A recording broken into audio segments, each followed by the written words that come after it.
Ok, creo que sí está grabándose la sesión. Entonces, continuamos con la lección número 4 sobre el ministerio del Señor Jesucristo.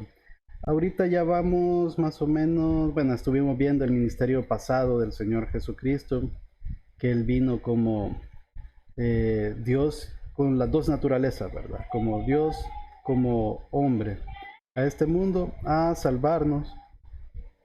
Vino como sumo sacerdote también a ser nuestro representante y mediar por nosotros. También es el juez, porque se lo delegó el Padre.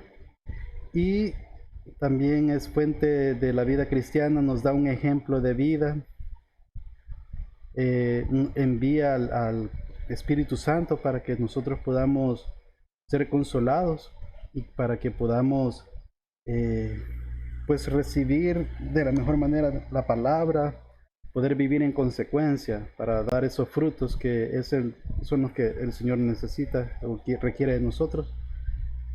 También como ministerio presente es la cabeza de su cuerpo, que en este caso es una analogía de la iglesia, siendo nuestro Señor Jesucristo nuestro principal objetivo, donde tenemos que mirar y donde tenemos que hacer lo que nos manda hacer. Quiero ver hasta dónde llegamos. Sí, creo que esta parte la pasamos. Ajá, sí, sí, sí, todo esto lo pasamos. Bueno, con el tema de estas láminas, estos slides, eh, quizás solo medio lo voy a explicar, porque en clase anterior estuvimos viendo el tema del sacerdocio. Solo para tener un contexto de a qué se refiere eso del sacerdocio.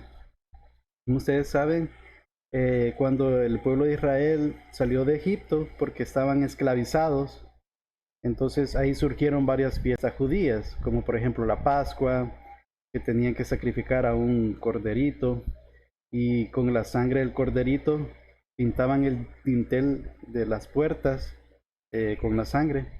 Y así el ángel que iba a pasar en la noche a matar a todos los primogénitos, porque esa era de la última plaga, iba a pasar por encima, o sea, iba a pasar de largo sobre esas casas en donde tenían ese marco pintado con la sangre del corderito. Y bueno, y ese es como la representación de la fiesta que al final esta apunta al Señor Jesucristo. El Señor Jesucristo, bueno, los marcos de las puertas están hechos de madera, ¿verdad? El Señor Jesucristo fue sacrificado en una cruz de madera, derramó su sangre en una cruz de madera. Él es el Cordero de Dios que quita el pecado del mundo, como lo dijo Juan el Bautista. Y él también es el sumo sacerdote, porque él es el que entró al lugar santísimo, o sea, traspasó los cielos para postrarse ante el Padre y mostrarse como ese cordero sin mancha, como lo vimos en un texto bíblico de Apocalipsis anteriormente, de que el león de la tribu de Judá se presentó ante el Padre porque nadie tenía el valor de poder abrir los sellos, y pues ahí se mostró el león de la tribu de Judá como un corderito, como inmolado, dice la palabra. Entonces ahí hay tantas simbologías, tantas analogías que nos muestra la palabra. Es increíble que todo sea una unidad orgánica, la Biblia, que todo se relaciona. Y claro, es palabra de Dios, cómo no, ¿verdad? Si ha sido dictado por el aliento de Dios por medio de seres humanos, inspirados en el Espíritu Santo.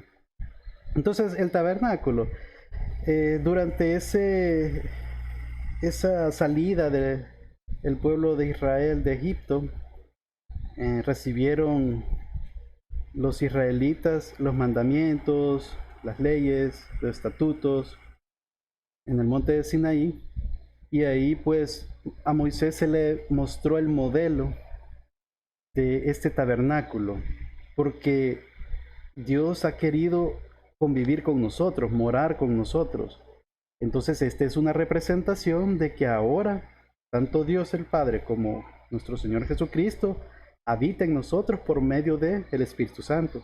Hay un texto bíblico que ya vamos a leer al respecto de eso. Entonces, además de que vino aquí en carne hizo tabernáculo aquí con nosotros, porque se hizo carne, es como uno de nosotros, solo que con un cuerpo glorificado ahora. Entonces, ahora mora en nosotros, pero por medio del Espíritu Santo. Entonces, siempre Dios ha querido estar cerca de su pueblo, y en este caso el tabernáculo representaba eso.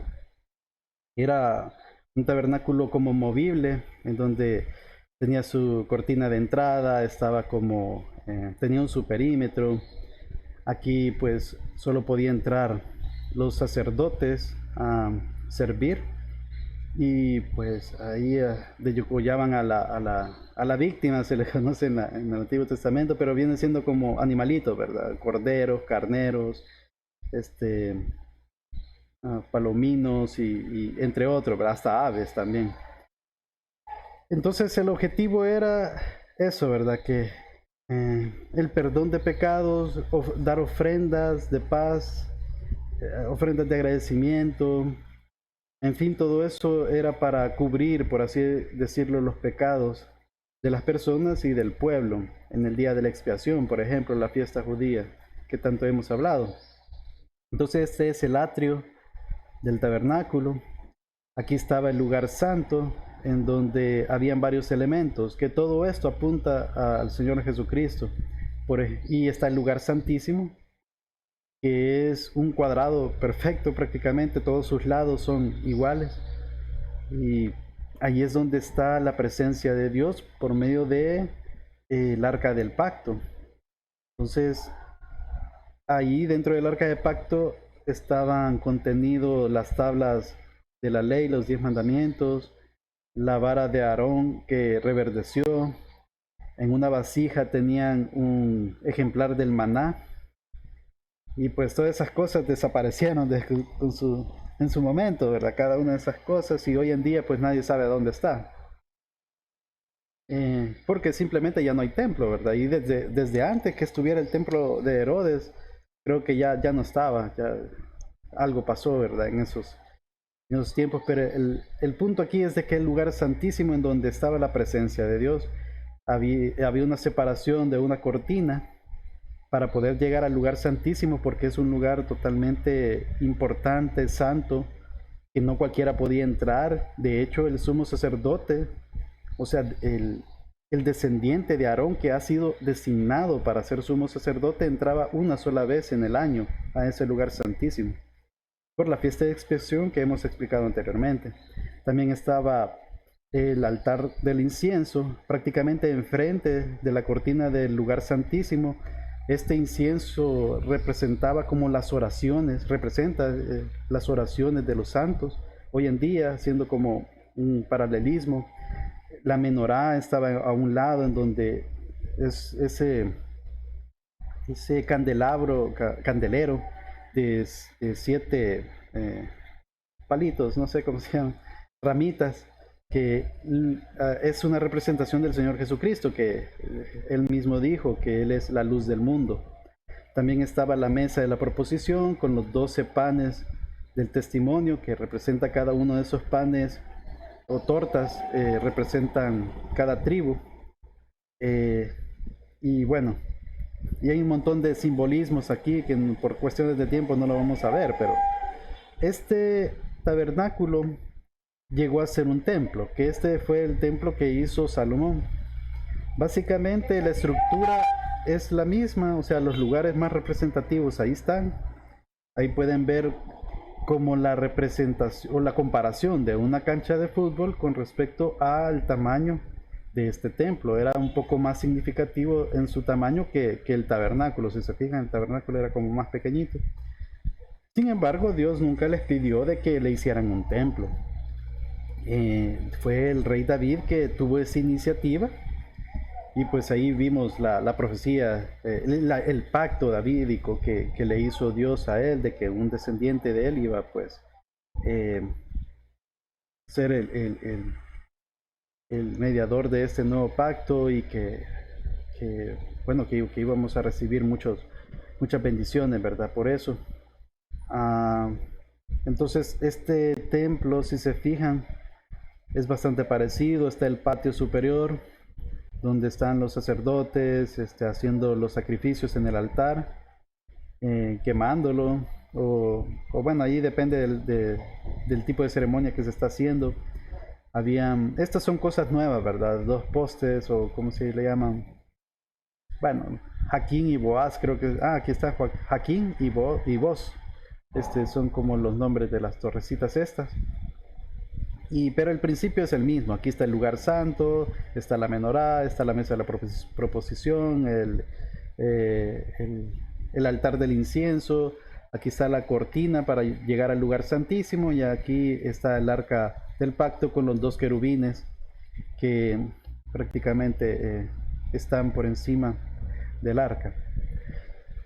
Entonces, los sacerdotes pues trabajaban aquí, ¿verdad? Los levitas ayudaban para algunas cosas, eran prácticamente los ayudantes de los sacerdotes, pero el sumo sacerdote era únicamente una persona que se encargaba de hacer ese tipo de, de coordinación de todo y era el que entraba al lugar santísimo en el día de la expiación y oraba, o sea, y ese día de expiación significaba un perdón de pecados por él mismo, su familia y por el pueblo.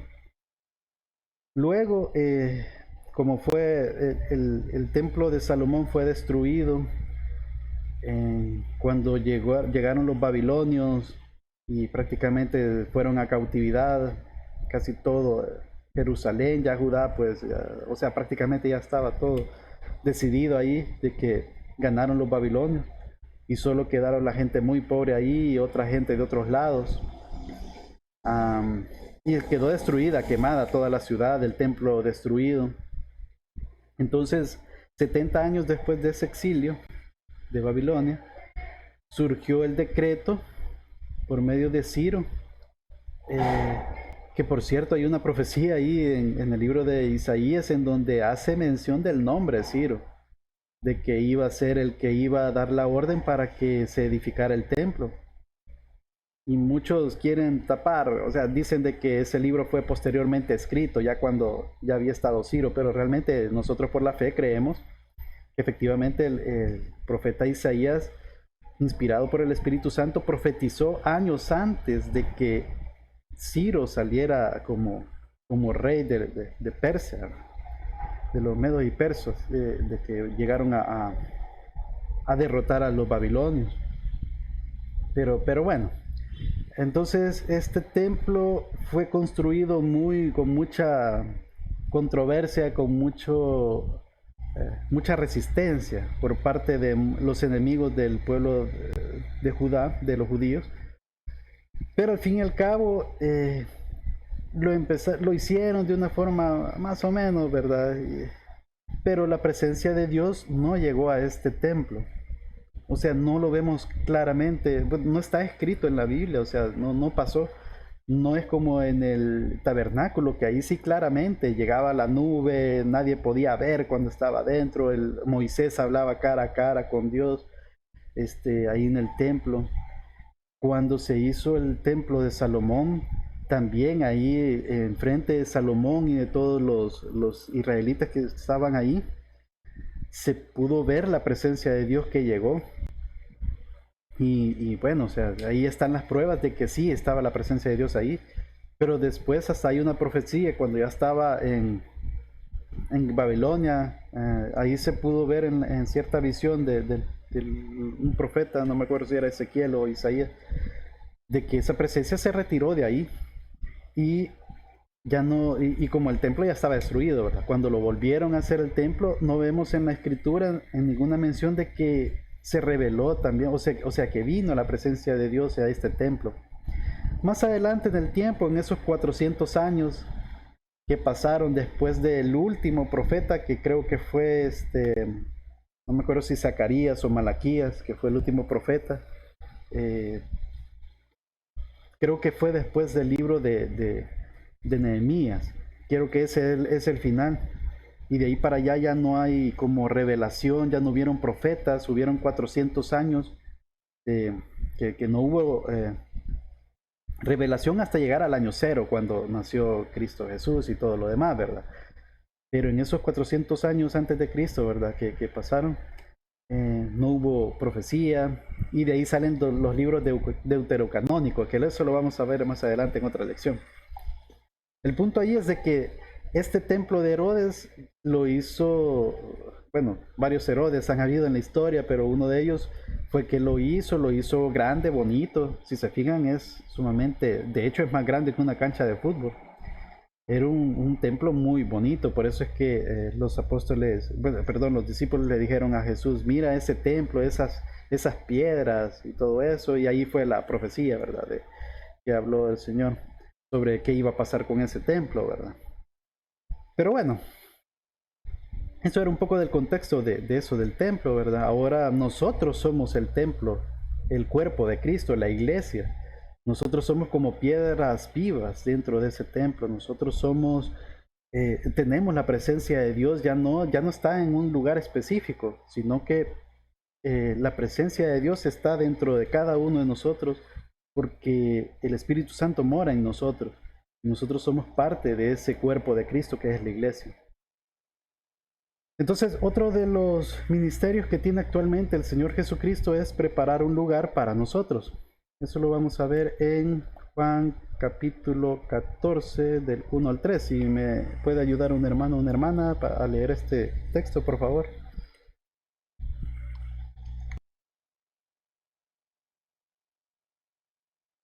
Yo lo puedo leer. Dice, Jesús, el camino al Padre. No se turbe vuestro corazón. Creéis en Dios, creed también en mí. En la casa de mi Padre muchas moradas hay. Si así no fuera, yo os lo hubiera dicho. Voy pues a preparar lugar para vosotros. Y si me fuere y os preparare lugar, vendré otra vez y os tomaré a mí mismo para que donde yo estoy, vosotros también estéis. Amén. Amén. Gracias, hermano. Sí, ahí podemos ver que un cabal, el Señor Jesucristo está preparando morada para nosotros. Donde Él está, nosotros vamos a estar. Esto puede ser un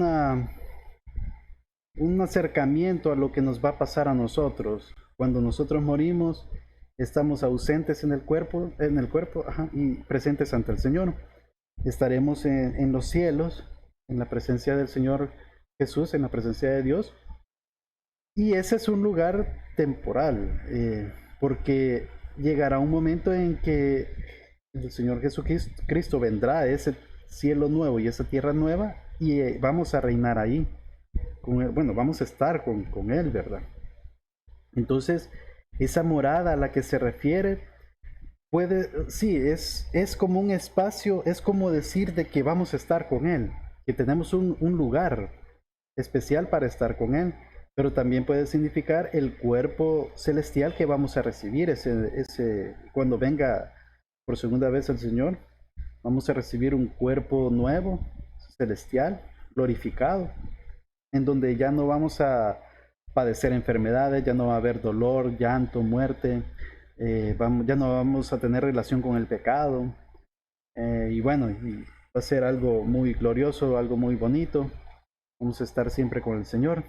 Entonces, probablemente a eso se refiere con este término de morada, pero el punto aquí es que vamos a estar con el Señor Jesucristo y eso es lo más esperanzador para nosotros.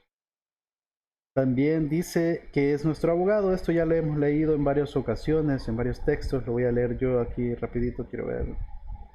1 Juan 2, 1, 3. No sé por qué tengo esta, quiero ver. Ah, bueno, sí, lo voy a leer. En el Evangelio según Juan dice, capítulo 14, versículo 23. Respondió Jesús y le dijo, el que me ama mi palabra guardará.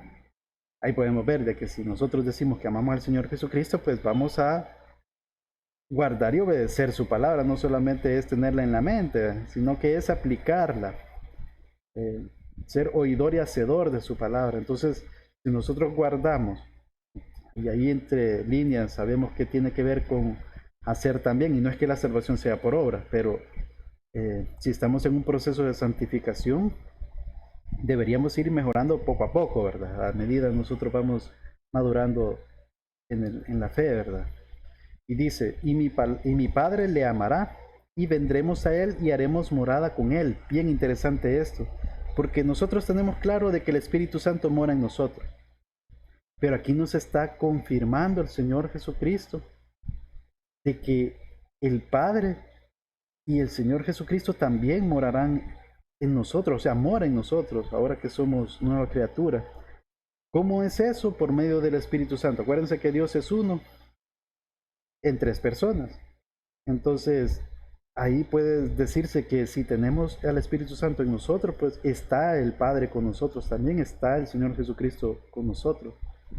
Es interesante eso, pero eso es lo que nos da evidencia en la Escritura, de que así es. Bien, en el ministerio, perdón, el otro texto bíblico,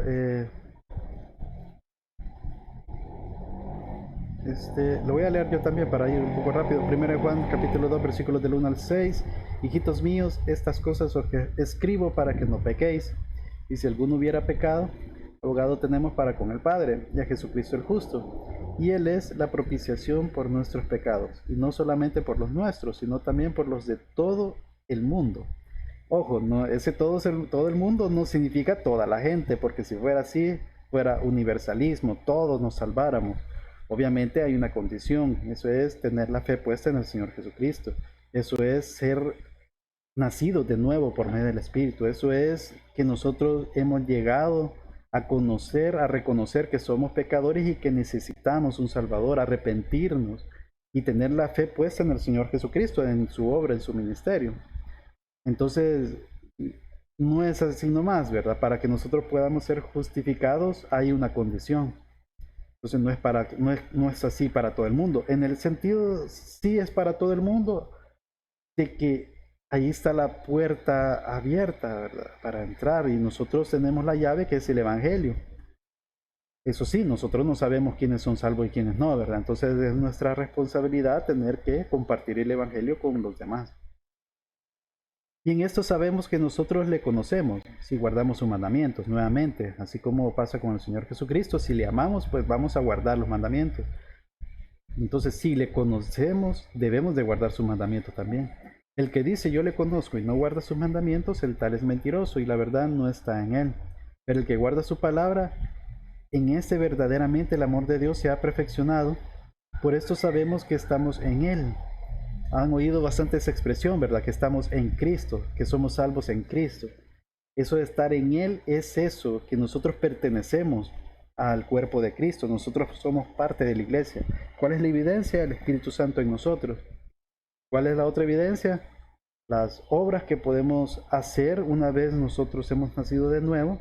Y como les digo, la salvación no es por obras, pero sin embargo, una vez nosotros nacemos de nuevo y tenemos al Espíritu morando en nosotros, pues poco a poco vamos a ir cambiando. No es algo de la noche a la mañana, pero sí debemos demostrar, por su fruto se conocerán, pues dice la palabra, y permanecer, perseverar en la fe también es otro de los frutos, de esas evidencias.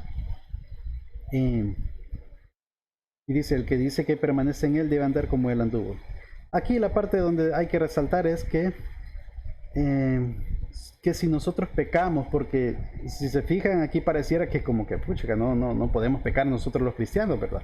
Pero anteriormente sí se menciona de que, porque es un hecho, si alguno hubiera pecado es obvio que vamos a pecar, pues, o sea, si bien mora en nosotros el Espíritu Santo, nosotros seguimos con esa naturaleza pecaminosa, y esa es la guerra espiritual a la que hace referencia el apóstol Pablo, de que hay que ponerse el yelmo de la salvación, la coraza de justicia, la espada que es la palabra, me recuerdo, ¿verdad? El escudo que es la fe. Bueno, y ustedes conocen, ¿verdad? La armadura de Dios. Entonces, esa es la guerra espiritual que se vive en nuestra mente, que nosotros queriendo hacer lo bueno, muchas veces hacemos lo malo, o sea, en el interior queremos hacer lo bueno, pero al final, pues sí, caemos, ¿verdad? Pero abogado tenemos, alguien que aboga por nosotros, alguien que está a nuestro lado y nos defiende, que se pone en nuestro lugar ante el Padre, y ese es el Señor Jesucristo, y sabemos también que es el Espíritu Santo aquí en la tierra, o sea que en el cielo tenemos ese intermediador que es el Señor Jesucristo ante el Padre directamente, y aquí en la tierra tenemos al Espíritu Santo. Entonces estamos bien resguardados, por eso la salvación no se pierde, ¿verdad? Bien, ahora vamos a ver el ministerio futuro. En el ministerio futuro, el Señor Jesucristo tiene esta tarea de resucitar a los muertos, a todos, o sea, los que han muerto en ese momento que venga por segunda vez. Ahí dice, todos oirán la voz de Cristo para ser levantados de los muertos. Todos, ahí es todos. Nosotros que estemos vivos bueno, no sé, yo no creo que sea pronto esto, fíjense. Aunque sí, hay que estar preparados siempre, inclusive los discípulos estaban preparados, aunque ya sabemos que en ese tiempo no pasó, ¿verdad? Pero igual, nosotros debemos de velar, pero yo no estoy seguro si vamos a pasar en esa etapa, pero igual, o sea, no sabemos, nadie sabe ni el día ni la hora, dice la palabra, pues puede ser ahora mismo, ¿verdad? Y bueno, si fuera así, gloria a Dios, ¿verdad? Entonces dice en 1 Tesalonicenses capítulo 4, versículo 13, aquí sí le voy a pedir a un hermano o una hermana que me pueda hacer el favor de leerlo, por favor, aquí está en pantalla. Gracias. Poco queremos, hermanos, que ignoréis acerca de los que duermen, para que no os entristezcáis como los otros que no tienen esperanza. Porque si creemos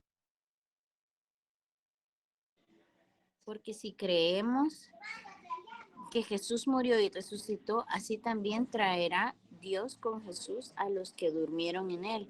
Por lo cual os decimos esto en palabra del Señor, que nosotros que vivimos, que habremos quedado hasta la venida del Señor, no pereceremos a los que durmieron.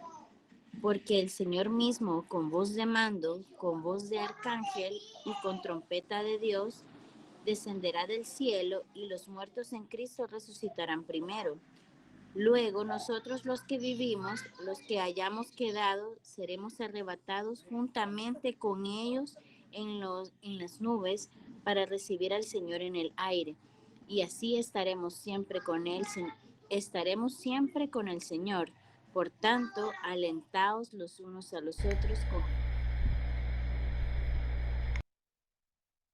Amén. Muchas gracias, hermana, excelente. Esta es una promesa y es algo pues muy glorioso, muy bonito, que en este contexto pues los señores de Tesalonicenses, los tesalonicenses en Tesalónica, ¿verdad?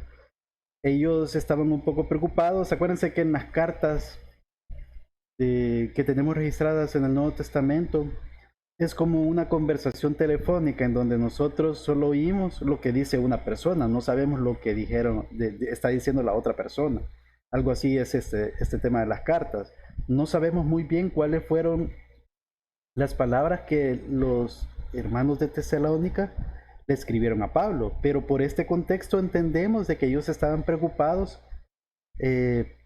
por los que habían muerto, por sus seres queridos. Entonces estaban un poco entristecidos, de hecho habían persecuciones, entonces por eso es que muy probablemente muchos partieron, ¿verdad? La presencia de Dios.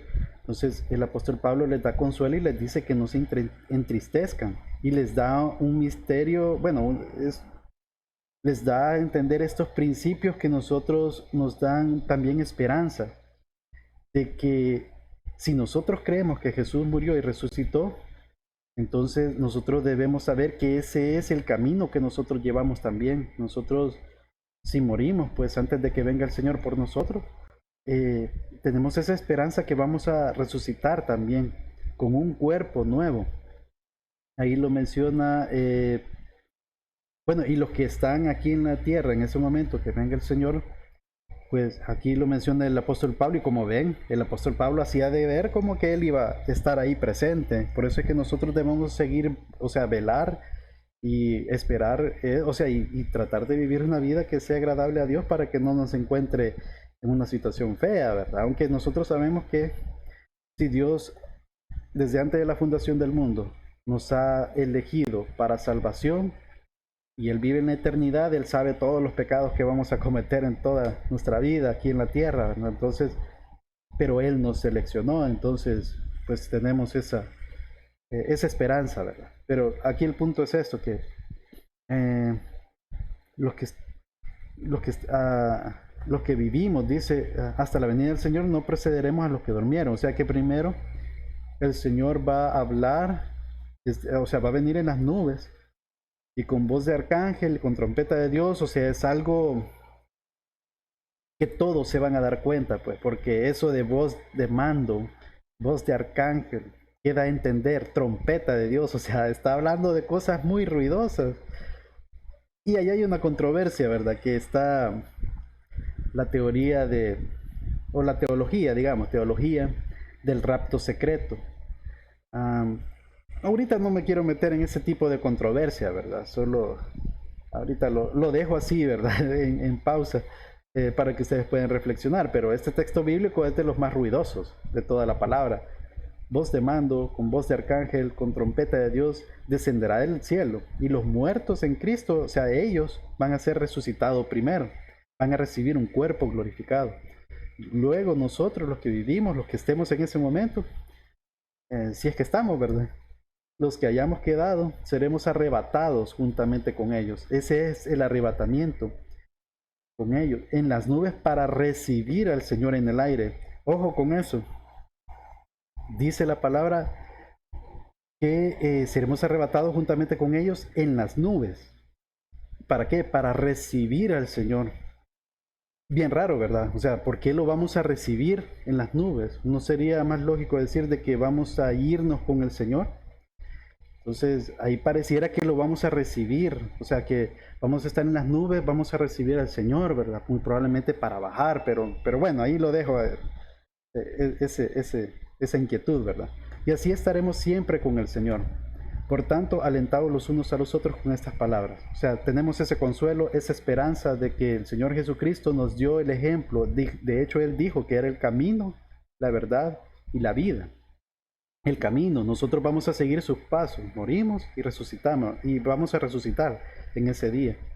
Eh, el camino, la verdad, o sea, todo lo que Él nos ha dicho, pues es verdad. De hecho, el Pilato le preguntó, ¿verdad? ¿Qué es la verdad, verdad? Y estaba presente con la verdad encarnada, ¿verdad? Y no lo vio así. Y la vida eterna. Una vez tengamos ese cuerpo glorificado, ese aguijón de la muerte ya no se va, ya está muerta, pues, o sea, la muerte ya está muerta en ese punto porque ya no vamos a morir. Ese cuerpo glorificado está pensado, está diseñado para que seamos inmortales. Entonces ya la muerte ya no tiene razón de ser. Entonces es bien bonita esta parte, ¿verdad? También otro de los ministerios futuros es que recompensará a toda persona. Y aquí hablamos de todos, todos. Y este texto bíblico es bien interesante también. Juan capítulo 5, 22. Bueno, lo voy a leer yo porque está cortito. Porque el Padre a nadie juzga, sino que todo el juicio dio al Hijo. Esto ya lo habíamos visto en una clase anterior, ¿verdad? Que el juicio es dado al Señor Jesucristo. De hecho, creo que en esta misma lección se hace referencia a ese pasaje. No era el texto que creía yo, ya creo que más adelante está. Y Juan capítulo 5, versículo 27, dice, y también le dio autoridad de hacer juicio por cuanto es el Hijo del Hombre. Como Él se encarnó y vino aquí como un ser humano, Él tiene toda la conciencia moral, la potestad, el derecho de poder juzgar, porque Él vino y fue como uno de nosotros, solo que sin pecado. Entonces, puede compadecerse de nosotros por eso también, pero también nos puede juzgar. Obviamente hay un juicio, pero para los que se pierden es juicio de condenación y para los que se salvan es un juicio, pero para recibir galardones. Ministerio del Futuro dice recompensará a toda persona. Nos vamos a meter un poco más en ese punto. Los creyentes serán juzgados por él, hablando del Señor Jesucristo, en el tribunal de Cristo. Y vamos a leer, yo creo que aquí está el texto bíblico que quería mencionar, 1 Corintios, capítulo 3, versículos del 11 al 15. Ahí un hermano o una hermana me puede ayudar leyéndolo, por favor.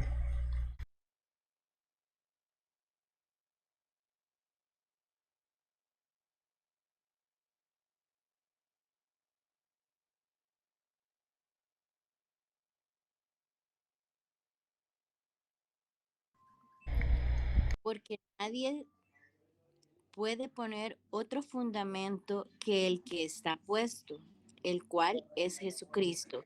Y si sobre este fundamento alguno edificare oro, plata, piedras preciosas, madera, heno, hojarasca, la obra de cada uno se hará manifiesta, porque el día la declarará, pues por el fuego será revelada, y la obra de cada uno, cual sea, el fuego la probará. Si permaneciere la obra de alguno que sobreedificó, recibirá recompensa. Si la obra de alguno que se quemare, él sufrirá pérdida, y bien él mismo será salvo, aunque así como por fuego, aunque así como por fuego. Amén, muchas gracias, hermana. Este pasaje es bien esclarecedor y da mucho consuelo, fíjense, porque yo anteriormente pensaba, hace unos años, varios años de hecho, yo pensaba de que todos o sea, sí, todos vamos a pasar por ese juicio, ¿verdad? Pero yo pensaba algo así como nos dictan, el que hasta en los libros de Chick, no sé si lo han leído o han oído eso o lo han visto en alguna película, en alguna caricatura, que al final de nuestra vida nos van a mostrar en una pantalla toda nuestra vida y nos van a mostrar todos los pecados que hemos hecho delante de toda la gente.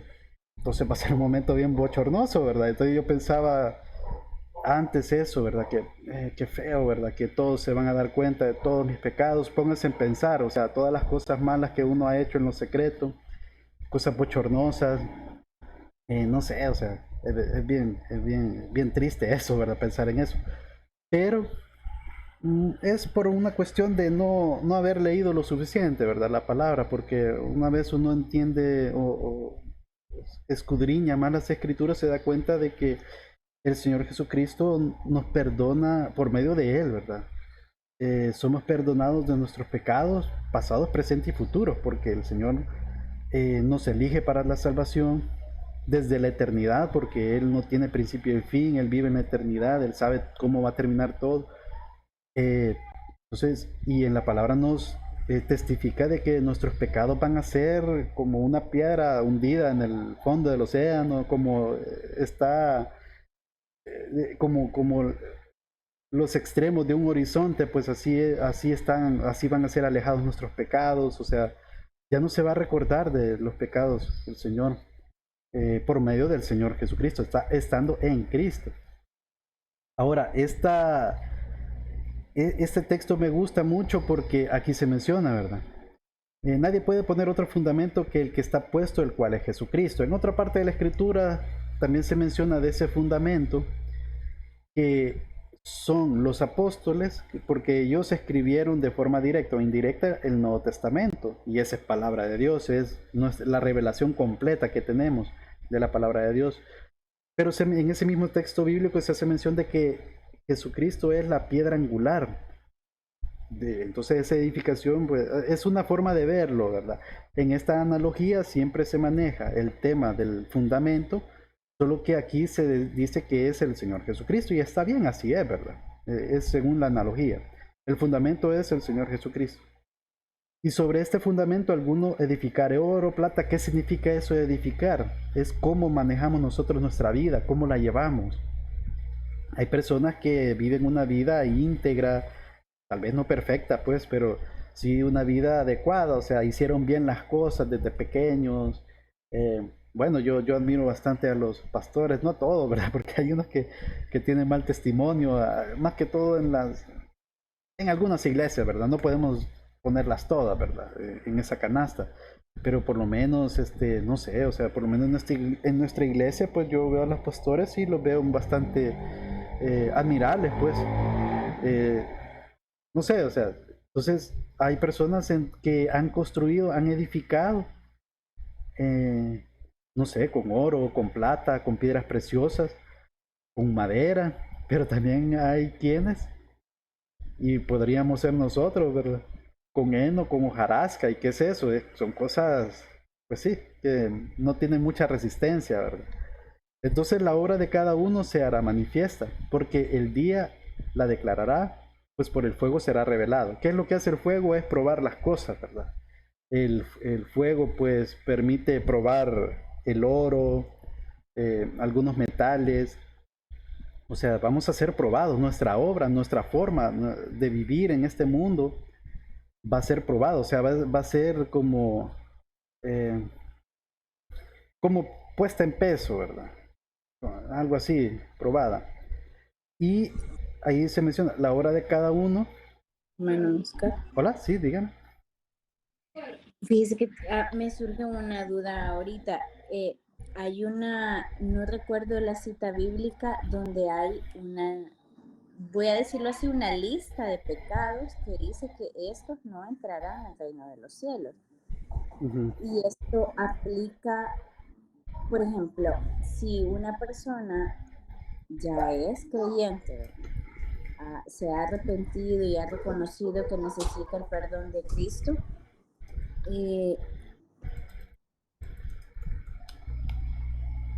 Hola. Entonces, perdón, hermano, perdón. Sí, sí. Si ha reconocido que es pecador y ha recibido a Cristo como su Salvador, pero en algún momento de su vida cristiana cae en estas cosas, digamos como, pues cae, pero sabe que está haciendo mal, pero no logra salir de esas cosas. Y en ese momento el Señor se lo lleva a su presencia o muere, pues. ¿Qué pasaría con este versículo? Yo me he preguntado eso, porque la lista es bien amplia y en algún momento yo digo, en algún momento yo puedo encajar en eso, ¿verdad? Y me asusta eso. Dice, no entrará, no dice si no entrarán al reino de los cielos, creo que dice. Entonces, pero, ¿qué pasaría acá? No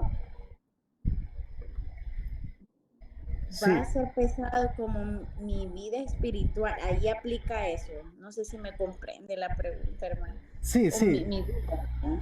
Sí, hermana. Fíjese que hay varios textos en donde muestra una lista ahí de, por ejemplo, dice, no sé, aquí, ¿verdad? En 1 Corintios, capítulo 6, versículo del 9 al 11.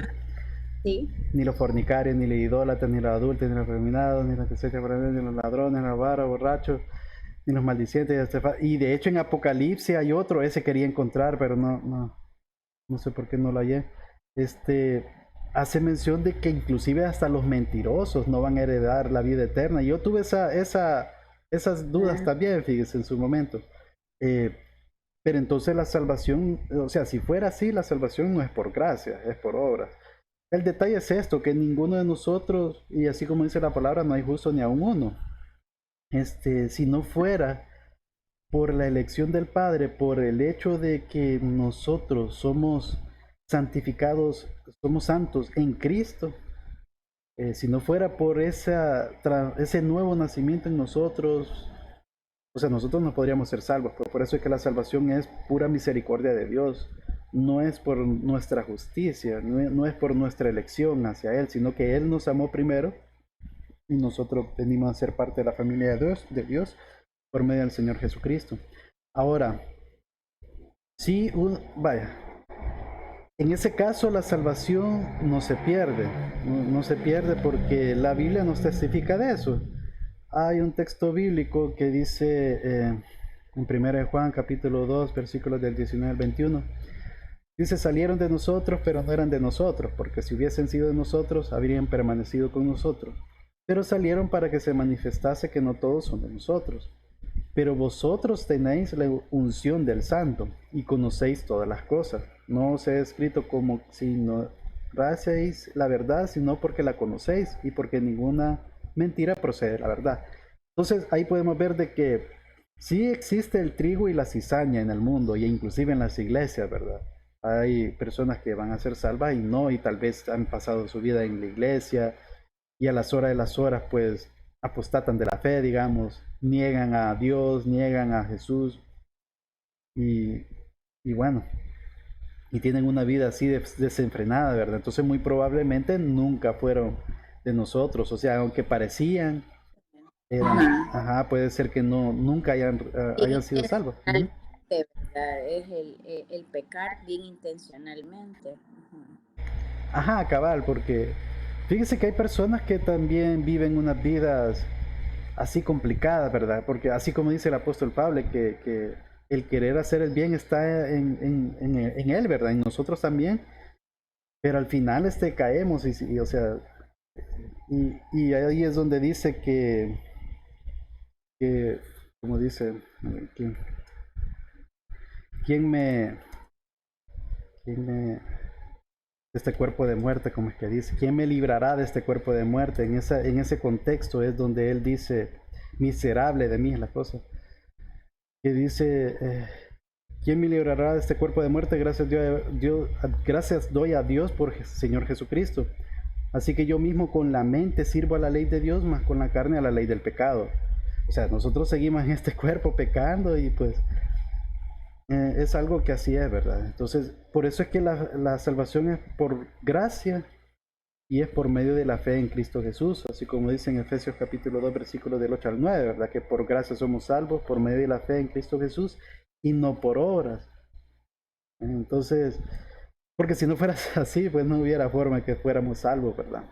Inclusive el apóstol Pablo da a entender de que él sigue pecando, pues, siguió pecando en ese tiempo.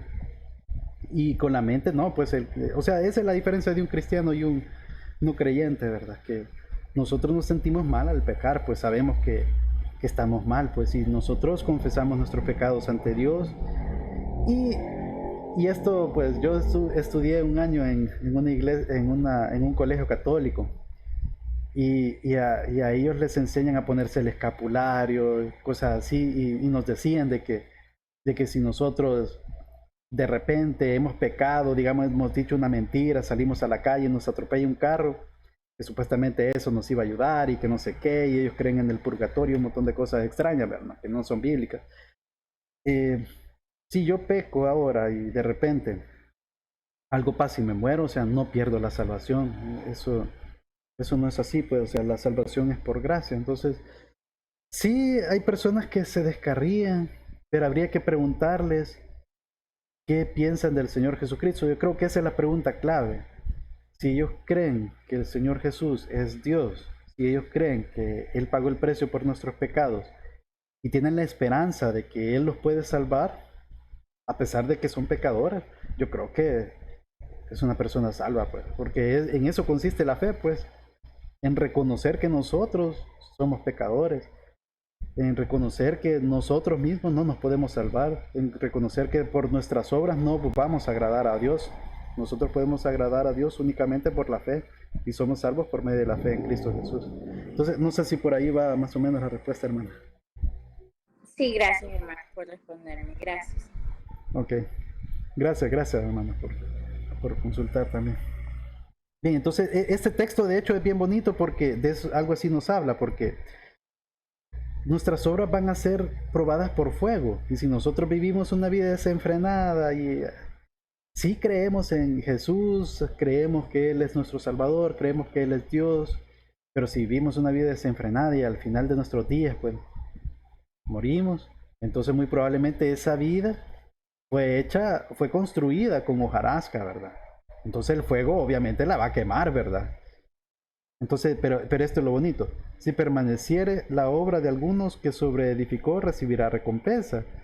Y aquí hasta ahí nos puede poner en qué pensar, ¿verdad? Porque podríamos decir, bueno, un hojarasca se va a quemar y no va a quedar nada, ¿verdad? Pero aquí dice, si la obra de algunos se quemare, o sea, se quemare como que fuera la hojarasca, ¿verdad? Porque es el ejemplo que nos ha dado. Y aquí el apóstol Pablo está hablando a cristianos.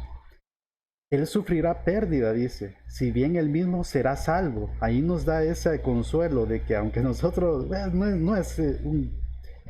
no es que tengamos licencia de pecar, pues, pero es por lo menos una esperanza, ¿verdad? Que si bien él mismo será salvo, o sea, la salvación no se pierde, aunque así como por fuego.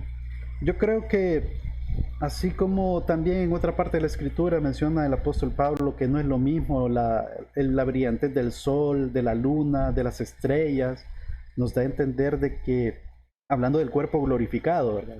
Una comparación entre el cuerpo glorificado con el cuerpo de carne, nos da, y en otros pasajes de la Escritura, nos da a entender de que va a haber algún tipo de galardones mejores que otros, ¿verdad? O sea, va a haber como niveles, como autoridad, por ejemplo, los apóstoles del Señor Jesucristo, ¿verdad? O esos grandes del Antiguo Testamento, Moisés, Abraham. De hecho, en el Apocalipsis hay una figura de que están los 24 ancianos. Muy probablemente ahí están los 11 apóstoles más el apóstol Pablo. Matías no estoy seguro, la verdad, porque no se ve nada en el Nuevo Testamento sobre él. Y los otros 12, yo supongo, ¿verdad? Este pensamiento mío, han de ser todos esos grandes personajes del Antiguo Testamento, Moisés, Abraham, David. Pero bueno, ahí estoy especulando. El punto es de que ellos están sentados en tronos, tienen sus coronas y las entregan ante el Señor, ¿verdad? Porque Él merece toda la gloria y la honra, ¿verdad? Pero el punto es de que van a haber como tipos de jerarquía. Entonces muy probablemente una persona que edificó su vida en oro, digamos, vivió una vida íntegra, una vida admirable, pues muy probablemente va a tener una mejor posición en el reino de Dios que tal vez nosotros, que nos cuesta, ¿verdad? Nos cuesta, pero sin embargo sufriremos pérdidas, o sea, no vamos a tener un nivel de galardón tan grande, pero vamos a ser salvos. O sea, entonces, para mí este texto bíblico es bien consolador y me abrió mucho el pensamiento en ese aspecto. También está 2 de Corintios, capítulo 5, versículo 10, porque es necesario que todos nosotros comparezcamos ante el tribunal de Cristo, para que cada uno reciba según lo que haya hecho mientras estaba en el cuerpo, sea bueno o sea malo. Aquí hay como un resumen de lo que hemos hablado. Todos vamos a pasar por ese juicio, pero quienes están, los que no tienen la fe puesta en el Señor, los que no entienden el Evangelio, las buenas nuevas de salvación, o sea, si son buenas nuevas, o sea, es porque es algo sorprendente, pues es algo que nos conviene, pues es algo que no, que está fácil de obtener, pues de hecho en el Antiguo Testamento se hace referencia a eso, de que la palabra no está lejos, está en nuestra boca, y el apóstol Pablo lo traduce esa parte en que si confesares con tu boca que Jesucristo es el Señor y creyeres en tu corazón que Dios lo levantó de los muertos, serás salvo. Entonces, está fácil y es gratuito para nosotros, pero el precio que pagó el Señor Jesucristo, encarnarse y pagar el precio por nuestros pecados, sufriendo todo lo que sufrió, o sea, es un precio altísimo, ¿verdad? Gloria a Dios por nosotros, ¿verdad? Que gratuitamente podemos entrar en el reino. Entonces, los malos sí, ¿verdad? Van a recibir una condena eterna. Y bueno, por medio de Cristo Jesús, ¿verdad?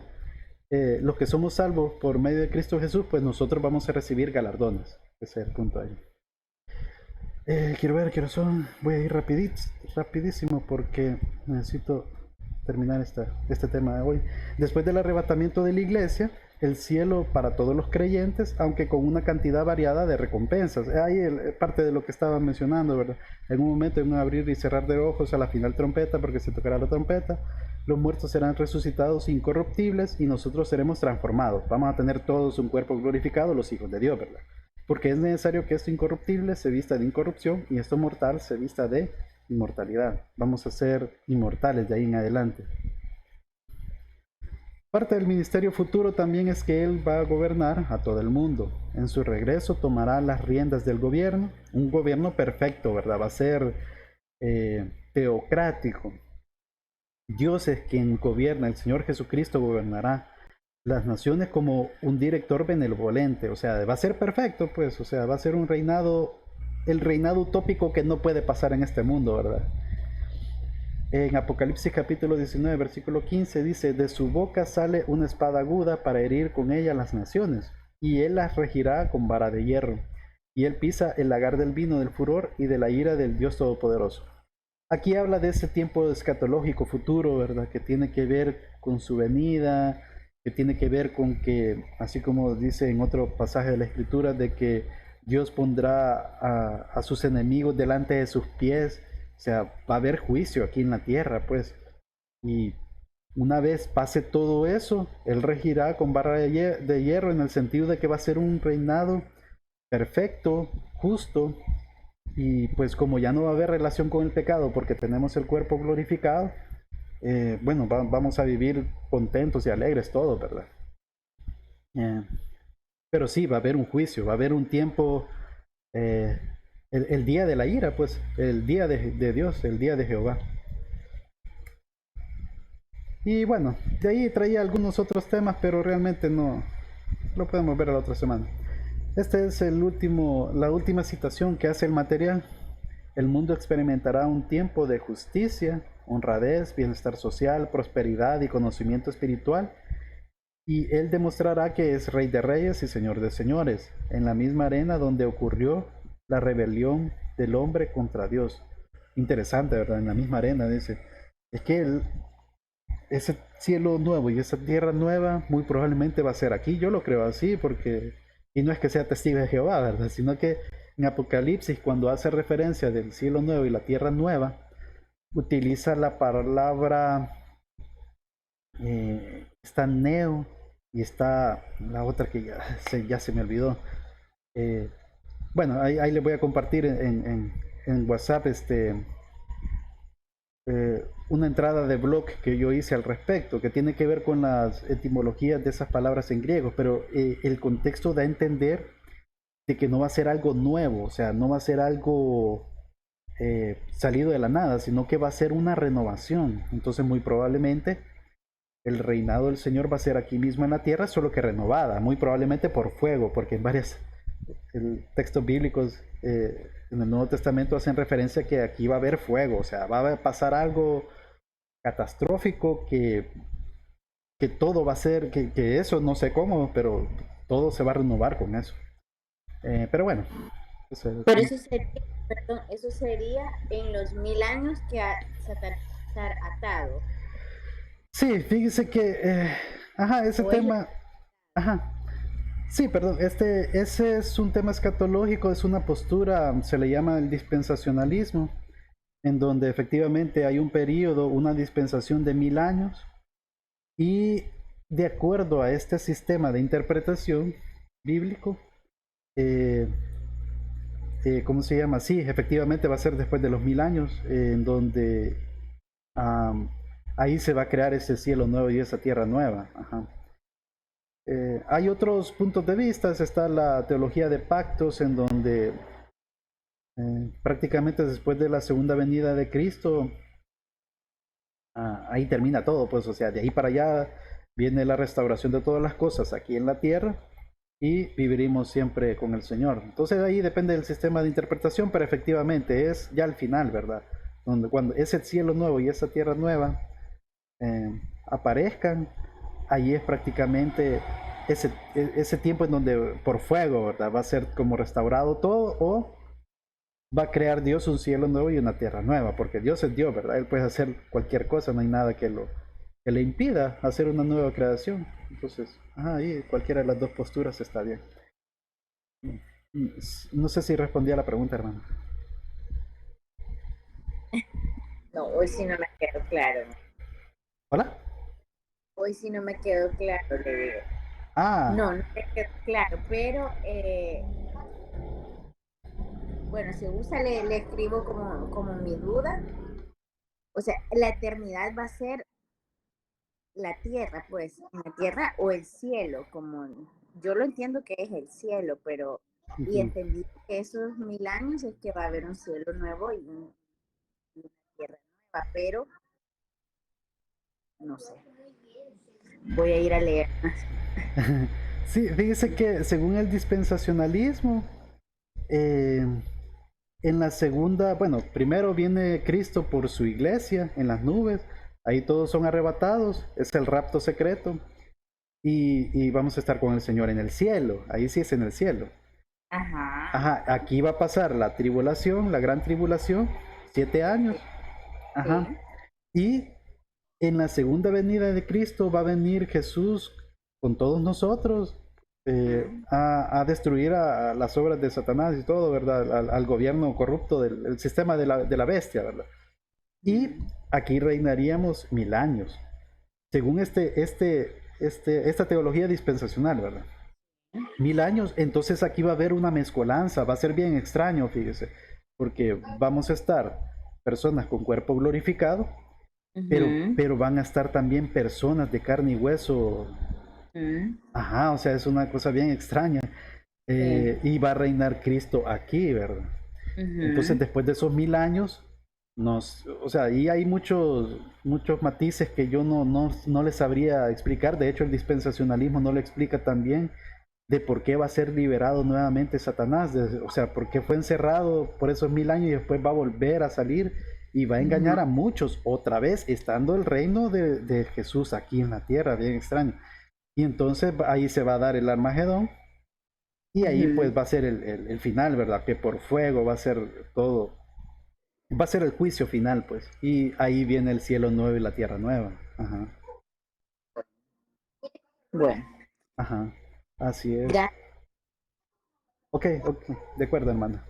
Sí, estos son temas bien interesantes, pero hay varias posturas, sistemas escatológicos. El que mayoritariamente las iglesias evangélicas lo tienen como cierto es el dispensacionalismo, que es premilenialismo y pretribulacional. O sea que se creen en el rapto secreto, el arrebatamiento de la iglesia, los 7 años de tribulación, bueno, de tribulación y gran tribulación, la segunda venida de Cristo con la iglesia. O sea que aquí viene por su iglesia y en esta segunda venida viene con su iglesia. Pasan los 1000 años, el juicio y el cielo nuevo y la tierra nueva. Esta es como la postura más común. Hay otras posturas. eh, por mi parte, o sea, yo me inclino más por el amilenialismo, pero ese es otro tema que podríamos hablar en alguna otra ocasión, ya fuera de las clases, ¿verdad? Y esos son temas de tercer orden, o sea, no, de segundo orden se puede decir, o sea, no es que yo sea un hereje por pensar otra cosa, ¿verdad? De hecho, considero que es más bíblico, pero igual, eso tal vez lo podríamos tocar en otro momento.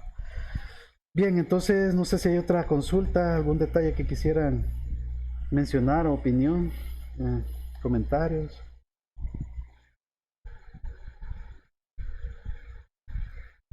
De acuerdo, entonces